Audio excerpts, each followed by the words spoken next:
The international community has ignored Bolivia for a long time.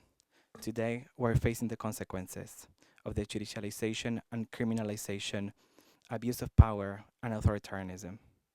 Worst of all, the indigenous peoples have been doomed to extermination.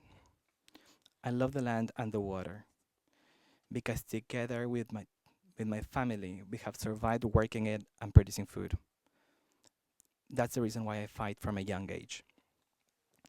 The struggle of indigenous peoples was fundamental to, to change the destiny of my country.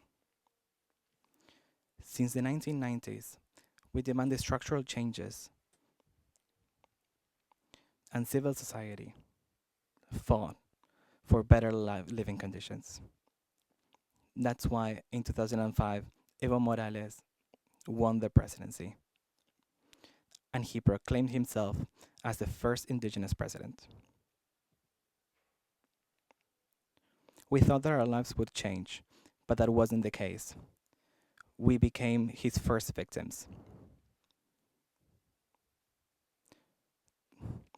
The sole act to demand the respect for the right to consult after the approval of the new political constitution, the response was a brutal and cruel repression. Recently, one of the victims of the repression denounced that 32 pregnant women had lost their babies during the repression.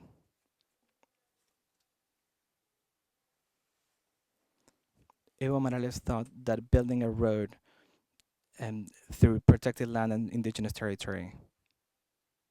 This event is called the Massacre of Chaparina.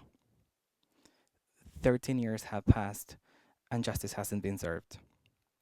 Not being satisfied with the repression, the government has destroyed our organizations, confiscated an indigenous fund,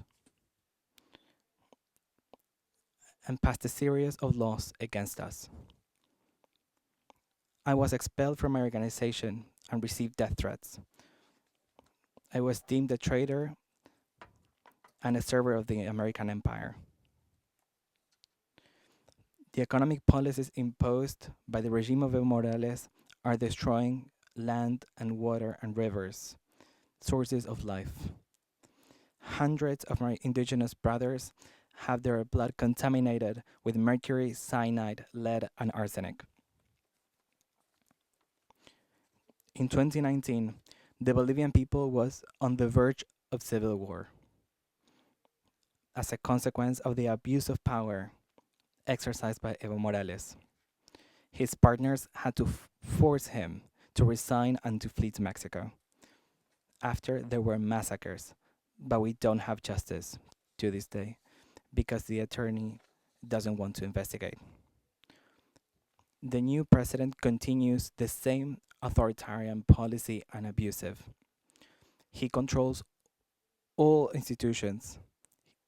He submitted all democratic institutions. We have more than 280 political prisoners. And recently, he annulled the judicial elections. I am a survivor of the regime of Evo Morales. I ask the international community, NGOs, and allies to watch Bolivia, to monitor Bolivia, because the horizon of these dictators is to turn us into an ex-Cuba, Nicaragua, or Venezuela. Thank you.